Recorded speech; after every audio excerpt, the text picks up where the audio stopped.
A question that Steve and I get asked all the time is, what choke tube should we use for, say, hunting or shooting in this scenario?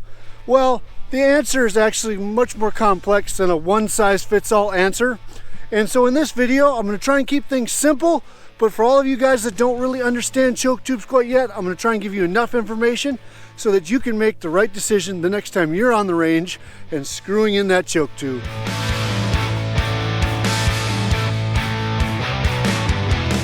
Let's briefly talk about what a choke tube is and what it does.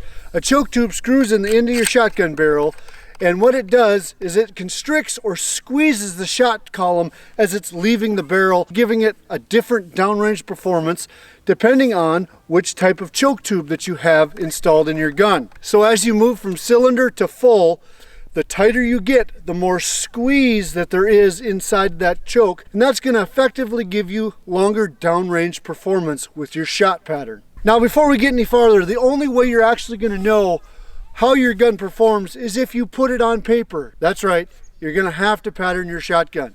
Now, I know only about 10 to 15% of you out there actually do pattern your shotgun, but it is honestly the only way to know what the performance of your gun, your choke tube, and your ammo are doing. Now, this video, we're not going to get too deep in the woods on patterning. There's a whole method and how you want to do that. But what I am going to do is I'm going to shoot a full choke and a cylinder choke, both at 10, 30, and 50 yards. And that should give you a very good representation of what this choke tube is doing. I'm using kind of both sides of the spectrum. You have cylinder, which is wide open, and full, which is quite constricted. The only time you're going to get more is on extra full or a turkey choke. It's also going to give you the best representation of how these chokes can greatly affect the downrange performance of the shotgun. Just to give you guys an idea what I'll be shooting, I have the Gold Medal Grand from Federal right here.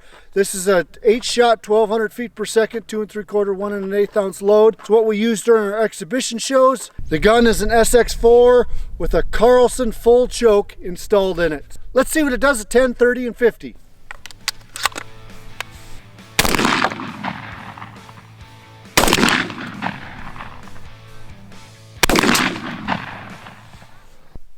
Here we are at 10 yards. I'm using the Birchwood Casey Shoot C targets. This is a 17 by 17 target.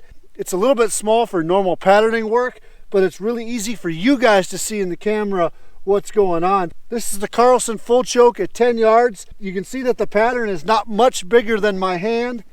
That's where the wad hit the paper right there. Let's go check out 30 yards. Now, this is pretty interesting here at 30 yards because back at 10 yards, that full choke was not much bigger than my hand. But now there's BBs covering there are BBs covering the entire 17 by 17 inch target. And if we had a full piece of paper on here, like if you were patterning with a 30-inch circle, you would see BBs, some of these BBs right here are probably from that shot that I just took here. So obviously this 17 by 17 inch target hit really hard at 30 yards with the full choke. So that's interesting. Now at 50 yards, even with a full choke, you're starting to see that pattern continue to open up. More space between all of these BBs. And honestly, a shotgun, yes, you can take clays and things down well past 60, 70 yards, but you're seeing that even with a full choke, that pattern's starting to get pretty wide open. Let's go back, reset the targets, and try a cylinder choke. I'm going to put in my Carlson Competition cylinder choke tube, and then take shots at 10, 30, and 50 again, and then let's compare them.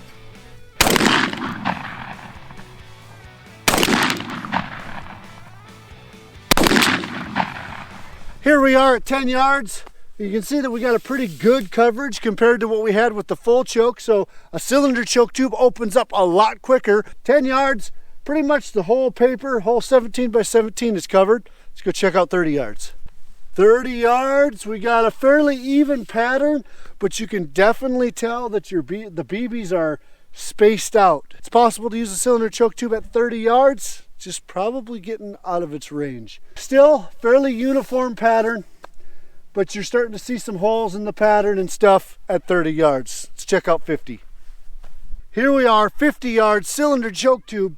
This looks like it has pretty good coverage, but I bet there's almost half as few BBs on this target as there was back at 30 yards. This target is definitely getting a lot more blown out. There's a lot less BBs on it, and the holes, like my whole hand almost fits there. My hand fits there. There's a big gap here. Let's take them down, look at them side by side.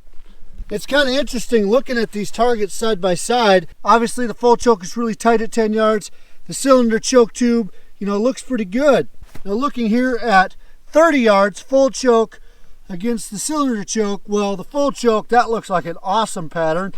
And the cylinder choke looks, it could do it, but there's not a lot of BBs on that. Getting out to 50 yards though, we see something kind of interesting, is that neither target has a lot of BBs on it.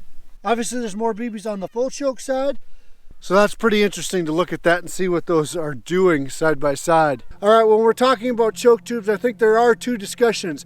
There's target shooting and then there's hunting. Now in target shooting, you're typically shooting at known birds, meaning you know where they're gonna come from, and you've already judged what distance they're at. Typically when you come up to a stage, say in sporting clays, you do get to see the birds, or you've watched the person in front of you, so you know that information. So that's an advantage you have in, say, games like trap, skeet, sporting clays compared to hunting. So here's my recommendations for you to start out with. 20 yards and in, I like to use a cylinder choke tube. 30 yards and in, improved cylinder. 40 yards and in, modified. Over 40 yards, I'm going to be shooting a full choke like the one I have in my hand right here. So that's a really good approximate area to start with sport shooting. If you're shooting a specific game like trap or skeet, some of the guys that shoot that professionally may have a little bit of wisdom, and they might adjust one way or the other a little bit on their choke tubes from what I just gave you. But if you're not familiar with choke tubes, that's a very good place to start. Now you might be wondering why I broke out target shooting and hunting. Well, I think that there's a difference between target shooting and hunting, because in target shooting, you're going for a score. When you're hunting, you're trying to take that game as ethically as you possibly can. The second thing you got to consider is, am I shooting lead or steel at the game that I'm hunting? There is a difference in how you choke for it. We're going to just touch on that briefly in just a minute. The other thing that we got to think about is, what is the game animal? So is it a big tough bird like a goose or a duck, or is it something like a grouse? There's a big difference in both the style of hunting as well as the game that we want to consider in what we're shooting for a choke tube, as well as our ammo combination for that. Those are the considerations. Now, this is what I do for hunting. If I'm hunting with lead, I tend to choke down one step from what I just gave you for target shooting. 20 yards and in, improved cylinder. 30 yards and in, modified. 40 yards and in, full. That's for shooting lead. It's a little bit different when I'm shooting steel, because in shooting steel is that if you constrict it down too tight, because steel doesn't mesh like lead going through the choke, that you can blow your patterns up if you get too tight. What I do when I'm shooting steel is I actually back off one choke tube. So with steel, my go-to is almost modified in every situation, or improved cylinder. Now, one other consideration when it comes to hunting is the choke tube that you have rated for steel. So the way that you can tell if your choke tube is for steel, the Carlson choke tube that I have right here in my hand, it says steel lead. So that means that it's perfectly fine to use steel and lead in this choke tube. My go-to choke in almost any scenario where I'm just not sure what the shooting's going to be like is a modified choke. For all of you out there that are just like, I can only buy one of these Carlson choke tubes, well, get a modified. It'll serve you well for waterfowl as well as a lot of the upland game that you might want to chase, and it will be good on the range as well. But honestly, my recommendation is that you have a full line of choke tubes, know how to use them, understand them, and I hope this video gives you an idea of a little bit of a starting point, especially for you that are maybe new to shotgunning and just don't have a lot of confidence or understand exactly how this choke tube is working. I know it's a little bit rudimentary for all of you experienced shotgun shooters out there, but remember, there's a lot of people out there that are getting into the shooting sports that don't have the background that maybe you and I have. Guys, I just want you to know, if you're in the market for some aftermarket choke tubes or an extended choke tube like you're seeing Steve and I shooting all of our guns, check out Carlson choke tubes. They're a great manufacturer. We like them, we enjoy them, and I know you will too. The sun is already setting here on this December afternoon here in Minnesota. Afternoons aren't very long in the Northland, so I'm going to close out this video. Remember, it's impossible to hit the shots you never take, so pull that trigger and shoot for your dreams. God bless.